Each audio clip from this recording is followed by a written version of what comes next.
안녕하세요. 면접형 면접봐 영입니다. 오늘은요 제가 2026년도 취업준비 프로세스, 이직준비 프로세스 혹은 전략과 핵심 포인트를 함께 한번 싹 좀 정리해보는 영상을 준비했어요. 26년이 시작한 지 한참 지난 지금 4월에 이 영상을 찍냐, 사실 이게 나름의 배경이 있어요. 여러분 이거 아시는 게 좋아요. 기업들이 많이 뽑겠다고 발표를 했어. 지금 채용 공고가 계속 나오고 있는 것도 사실이야. 그래서 제가 여러분들하고 열심히 달렸단 말이야, 3월까지. 근데 이제 서류 결과가 나고 보니까 희망을 가지고 한번 도전해봤다가 안 되네? 이러면서 절망 속에 있을 수 있겠다 생각이 좀 들었어요. 지금 시점에서 다시 좀 우리가 현실을 정확히 자각하면서 2분기, 3분기, 4분기 아직 3개의 분기가 남아있기 때문에 이 시간을 잘 활용해서 무조건 성공을 향해 가면 좋겠다. 오늘 영상은 여러분의 취업과 이직을 정말 잘 됐으면 좋겠다 라고 생각하시는 서울시에서 함께 해주셨습니다. 서울시 감사합니다. 자, 그러면 취업의 흐름, 트렌드라는 걸 우리가 좀 볼 필요가 있어요. 2026년이라는 지금 시점에서 핵심 키워드가 뭘까? 첫 번째는 바로 직무중심 채용이라는 겁니다. 여기 핵심이 뭐예요? 경험입니다. 그동안은 직무중심 채용이라는 말은 많았지만 이걸 어떻게 평가해야 되는지 몰라가지고 많은 기업들이 스펙이라는 걸 봤어요. 근데 이제 스펙이 의미가 없어졌단 말이야? 이거는 진짜 앞으로 모든 레벨, 대학생, 취준생, 중고신입, 경력 모두에게 가장 기초가 되는 게 경험입니다. 이걸 일단 여러분 머릿속에 탁 넣어 두셔야 됩니다. 자, 두 번째, 직무중심만큼 중요해진 게 있어요. 스킬 중심입니다. 툴들 써봤냐는 거야. 법적인 이해, 사업에 대한 이해, 아이템, 도메인에 대한 거 뭐 이런 것들이에요. 어떤 도구를 다뤄봤는가가 스킬에서 스펙으로 진화하고 있다고 봐도 과언이 아니에요. 사실 예전에 우리 스펙 그러면 자격증,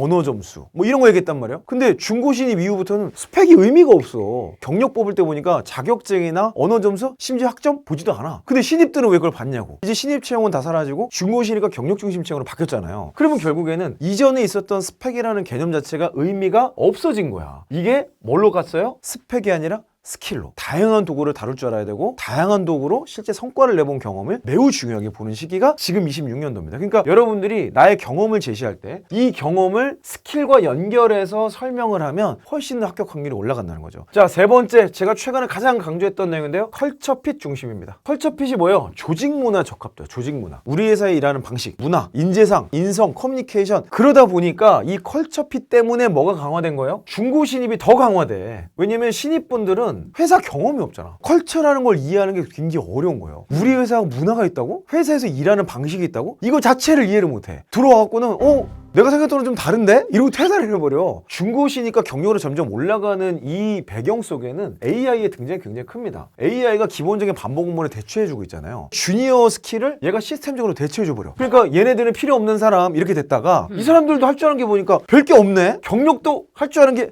별게 없네? 그러면 컬처핏이 겨우 중요한 거 아니야? 이런 식의 결론을 향해서 가고 있는 거예요. 왜? 그런 격언이 있습니다. 태아래 살 것이 없다. 뭔가 썸띵 뉴가였고 대단한 무언가 있을 것 같지만 돌고 돈다는 거야. 트렌드가 돌고 돌아서 신입과 중고신입과 경력의 포트폴리오를 향해서 맞춰질 것 같아요. 그러니까 신입분들 지금 너무 걱정하지 마시고 여러분을 선호하는 기업이 있다라는 희망을 가지시고 여러분의 컬처핏과 직무 스킬을 강조하시는 것이 취업 준비의 모든 것이다 라고 먼저 선언적으로 좀 말씀드리고 싶어요. 그래서 결론은 뭐냐면요, 이걸 통해서 기업들이 찾는 사람은 뭐예요? 비슷한 일을 잘 해본 주도적인 사람을 뽑고 싶다는 거예요. 대학생, 신입, 풀타임 취준생 비슷한 일을 어디서 하죠? 인턴, 알바, 체험형 관련된 모든 것, 공모전 등등등이 있겠죠. 그러니까 최대한 비슷하다고 우길 수 있는 어떤 경험을 만들어야 돼. 이게 있고 없고가 굉장히 차이가 큰 거예요. 중고신입 마찬가지입니다. 중고신입을 선호한 이유는 이것 때문에 그래. 딱 요거 하나 때문에. 이게 다라고. 근데 이것만으로는 부족해. 주도적이었으면 좋겠어. 왜? 변화가 너무 빠르니까. 자고 일어나면 새로운 기술이 나오고 자고 일어나면 막 전쟁 터지고 인플레이션 감당이 안 돼. 그러니까 주도적으로 변화를 능숙하게 대처할 수 있는 사람을 원해. 그러면 신입이건 경력이건 중고신입이건 상관없이 우리는 뽑겠다 라는 시장으로 점점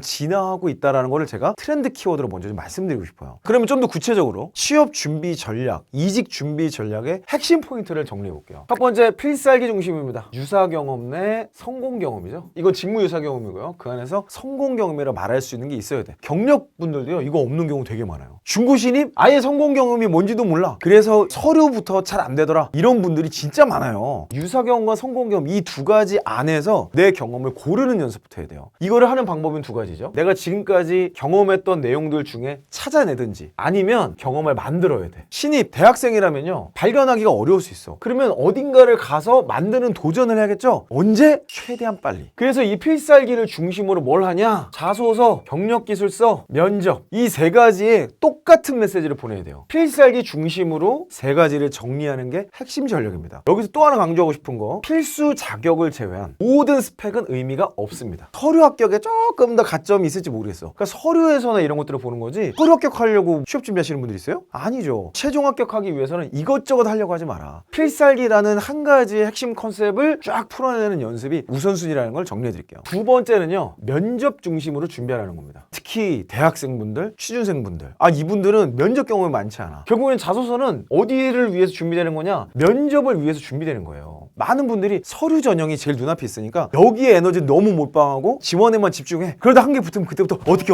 한단 말이죠. 근데 여러분이 잘 생각하셔야 되는 거는, 면접에 갔을 때 무슨 말이 먹히는지를 내가 알아야 돼. 나를 대체 왜 보자고 한 건지를 어느 정도 감이 있어야 돼. 그러려면 어떻게 돼요? 얘도 경험이 필요해요. 면접을 많이 가보고 면접을 많이 떨어져 보고 면접을 많이 붙어봐야 나라는 사람을 왜 보고 싶어 하는구나, 이 경험을 얘기하면 조금 면접관이 귀담아 듣는구나, 요 경험을 얘기하면 면접관이 씨알도 안 막히는구나, 이런 것들은 어느 정도 경험 속에서 파악이 된다는 거죠. 그럼 어떤 분들은 면접으로 불러줘야 내가 가는 거 아닙니까? 뭐 이렇게 얘기할 수 있는데, 지원 개수와 아주 직결되어 있습니다. 일단 많이 쓰셔야 돼요. 그래서 저는 심지어 뭐라 그래요? 1일 1지원, 이게 제일 중요하다 그랬잖아. 그리고 여기에 취업 포트폴리오, 이거 모르시는 분은 요 영상을 꼭 다시 정주행하시면 좋겠습니다. 직무, 산업, 직장, 요것만 고정하고 얘는 그냥 걸리는데 다 쓰라고 대중소의 비중은 3대 2대 5. 최소한 한 시즌에 저는 20개는 써야 된다고 봐요. 여기서 말하는 한 시즌이라는 거는 6개월. 한 20개는 써봐야지. 그래야 내가 어디에 붙고 떨어지고 이런 걸 알 거 아니야. 대기업만 주구장창 쓰고 공기업만 주구장창 쓰고 중견기업만 주구장창 써. 내가 어디에서 먹히는지 알 수가 없어요. 대기업만 많이 쓰면 어떻게 돼? 서력 경률이 너무 낮아. 그리고 면접의 기회가 없다니까? 중소기업이나 상대적으로 스타트업 같은 데는 면접의 기회가 생각보다 많아요. 직무를 기준으로 어차피 뽑기 때문에 다를 게 없어.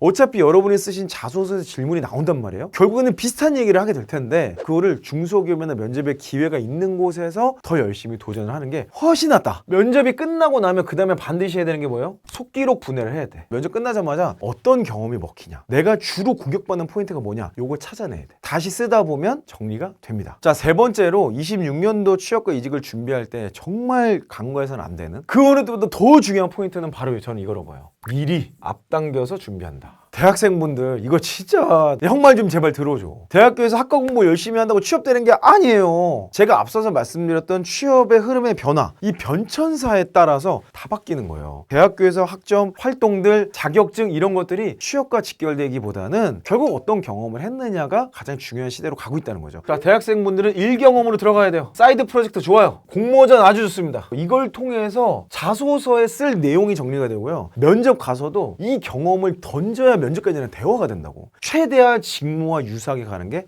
핵심 포인트. 이거 절대 잊지 마세요. 자, 두 번째, 취준생. 여기는 일단 경험 분해해야 돼. 경험 분해. 내가 어떤 경험으로 나를 포지셔닝할지, 그리고 그 경험을 쫙 분해해가지고, 저는 3C4P를 말씀드리죠. 어떤 문제를 해결했고, 어떤 생산성을 높였고, 어떻게 의사소통했는지를 탁탁탁 던질 수 있어야 될 거 아니야. 졸업하신 분들은 나름의 경험을 가지고 있을 거예요. 경험을 어떻게든 만들어서 그 경험을 잘 전달하는 게 현실성 가장 중요하다. 자, 그 다음에 뭡니까? 중고 신입이죠. 자, 여기는 아까 제가 앞서 말씀드렸던 스킬 세트 구축하셔야 돼요. 그리고 최대한 이걸로 성과를 경험해보면 합격 률은 기하급수적으로 올라갑니다. 여기서 말하는 성과는 뭐예요? 직무 KPI. 무조건 직무 KPI로 설명할 수 있는 성과를 경험해라. 이것만 있으면요, 여러분이 원하시는 곳으로 갈 수 있는 가능성이 매우 높아져요. 중소기업에도 상관없어요. 스타트업에도 상관없어요. 어떤 규모든 상관없습니다. 거기에서 스킬 세트를 만들고, 어떤 툴을 다뤄봤어요? 어떤 성과를 경험해봤어요를 가지고 던질 준비를 해라. 자, 마지막으로 경력입니다. 경력분들은 지금 뭐 하셔야 돼요? 여긴 이제 경력으로 얘기해야지. 경력을 뭘로 얘기할 건데? 자소서로 얘기할 거야? 경력 채용에서는 자소서 읽지도 않아요. 여기서 보는 문서는 뭐예요? 경력 기술서예요. 경력 기술서는요, 나의 경력이 어디쯤 왔고 어느 정도 경쟁력이 있는지를 평가해보기 위한 기초 데이터란 말이야. 일종의 건강검진 같은 거예요. 평소에 이거를 잘 관리해놓은 사람은 이직의 타이밍 혹은 기회가 왔을 때 한 방에 갑니다. 평소에 이거 안 해놓으신 분들은요, 이직의 타이밍이나 좋은 기회가 와도 안 잡혀. 왜냐면 앞에서 이게 누적되어 왔던 내용들이 문서화가 안 돼 있으니까 시간을 놓치거나 그때 가서 부랴부랴 정리하려고 그래도 마음처럼 잘 정리가 안 되더라는 거예요. 자, 그러면 이 중에서 저희 구독자분들이 아마 여기 어딘가가 제일 많을 것 것 같아요. 특히 대학생분들, 취준생분들을 위해서 서울시에서 여러분을 지원하고 함께하는 정말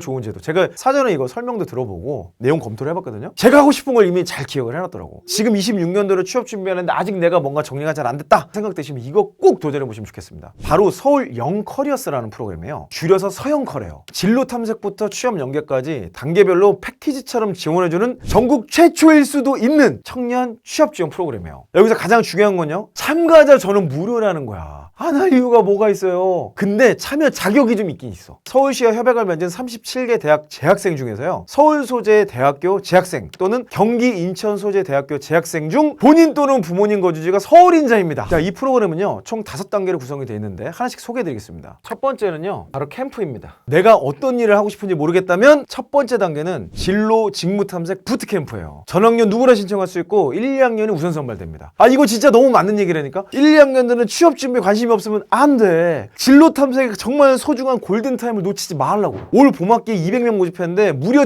1093명이 지원했대. 장난 아니잖아. 경쟁률 5.5대 1이야. 그만큼 필요로 하는 분이 많다는 거겠죠. 자, 그 다음 스텝은요 챌린지예요. 프로젝트화된 내용을 공모전으로 진행하는 거더라고요. 저는 이거 진짜 설계 잘했다고 생각해요. 결국은 실무 역량 강화가 필요하거든요. 거기에 딱 최적화됐어. 이 경험이 있으면요 실전 경험, 면접 소재, 스펙까지 그냥 한 방에 정리돼. 여기서 뭔가 수상을 했어, 기업의 선택을 받았어, 그거 자체가 그 회사의 서류 통과의 기준이 될 수도 있다니까요. 이게요 팀 기반으로 자기주도형 실천 프로젝트를 하는 거야. 얼마나 좋습니까? 이게 특별하냐고요? 타 지자체나 정부 사업에 없는 서울시만의 특화 프로그램이기 때문입니다. 실제 회사에 입사한 뒤에 업무와 동일한 수준의 경험을 쌓을 수 있어서 면접에서 꺼낼 수 있는 소재가 완전히 달라져요. 주도적인 사람처럼 나를 표현할 수 있다니까? 팀 기반이니까 협업 해결할 수 있잖아요. 그리고 이들이 어떤 공모전에 참여하는 거니까 문제 해결로 나를 어필할 수 있는 정말 좋은 기회라는 거죠. 아, 이거 수료증까지 준대. 이 프로그램 얼마나 인기가 많냐면요, 봄학기에 64명 8팀 모집했거든요. 근데 87팀 930명이 지원했대요. 아, 경쟁률 14.5대 1이야. 경험 없다 생각하시는 분 이거 진짜 꼭 하세요. 자, 다음 스텝은요 인턴십이에요. 인턴십. 야, 이것도 진짜 좋아. 예전에 산학협력 이런 거 있었잖아요. 그거를 조금 더 시대에 맞게 취업에 맞춰서 착 바꿔낸 것 같은 느낌. 학점도 받고 돈도 받고 경력도 쌓아. 인턴십이 두 가지 유형으로 나눠요. 1유형과 2유형이 있거든요. 근데 1유형은 계절학기 인턴십이에요. 그러니까 방학 때 한번 짧게 진행하는 걸 볼 수 있겠죠. 근데 이게 실제로 최대 6학점까지 준다는 거예요. 이거 완전히 계절학기잖아. 인턴십의 두 번째 유형은요 봄, 가을 학기 인턴십이에요. 최대 학점이 18학점까지 간대요. 돈 벌고 경력 쌓고 필살기 만들고 진짜 대박이지. 추가 모집도 진행 중이라고 하니까 더보기와 고정 댓글 꼭 확인해 보시면 좋겠어요. 자, 마지막으로 다섯 번째 스텝은요 점프업입니다. 이거는 이미 졸업한 사람들을 위한 거예요. 졸업했는데 아직 취업을 못했다? 여기 들어오면 돼. 만 19세부터 39세 사이에 서울 거주 미취업 청년이라면 신청할 수 있어요. 협약, 대학 제한 없이 누구나 참여 가능합니다. 정규직 전환율이 40%에 달하는 프로그램이래요. 제로웨이스트, 소셜벤처처럼 일반적인 취업 루트가 많지 않은 분야를 목표로 하는 분들에게도 유의미한 기회가 될 수 있다고 합니다. 서울 영커리어스는요 한 단계만 참여해도 되고 단계별로 중복 참여도 가능하다고 그래요. 다만 기간이 겹치는 경우에는 하나만 참여할 수 있으니까 일정을 꼭 잘 확인하시면 좋겠습니다. 자, 오늘 영상 마무리하면서 앞으로의 트렌드 키워드 하나만 제시하고 마치겠습니다. 컬처핏의 시대가 옵니다. 모두에게 좋은 곳은 없다라는 거예요. 나에게 좋은 기업이 있다는 겁니다. 대기업, 중견기업, 공기업이 좋은 게 아니고요, 내가 성장할 수 있는 환경, 좋아하는 환경, 편안한 환경, 핏이 맞는 기업을 찾아서 떠나는 것이 커리어에 굉장히 중요한 속성이 되어 갈 거예요. 많은 분들이 돈 벌려고 일하지 뭐 왜 일하냐 뭐 이런 얘기를 하시는데, 보상에는요 3요소가 있어요. 돈은 아주 기초적인 거고요, 그 다음에 공정성, 체계에 대한 부분, 인정이라는 포인트까지 세 가지가 왔다 갔다 하면서 여러분의 보상 욕구를 자극하게 됩니다. 나에게 맞는 환경이 어딘지를 찾아갈 필요가 있겠죠. 이런 인턴십, 프로젝트, 기업 내에서 경험해보는 다양한 활동들을 통해서 나에게 맞는 기업과 내가 도전하고 싶은 기업을 찾아서 여러분만의 기준들을 만들어 가신다면 아주 의미 있는 커리어, 아주 의미 있는 라이프 스타일을 만들어 갈 수 있지 않을까 싶습니다. 자, 여러분 모두가 여러분에게 맞는 여러분의 컬처와 핏한 기업을 찾을 때까지 저는 계속해서 여러분이 정말 이런 거 하면 좋겠다 라는 프로그램이 있다면 소개도 드리고 여러분이 자소서와 면접을 잘 통과할 수 있도록 함께 하도록 하겠습니다. 여러분 화이팅 하세요. 이상 이영이었습니다.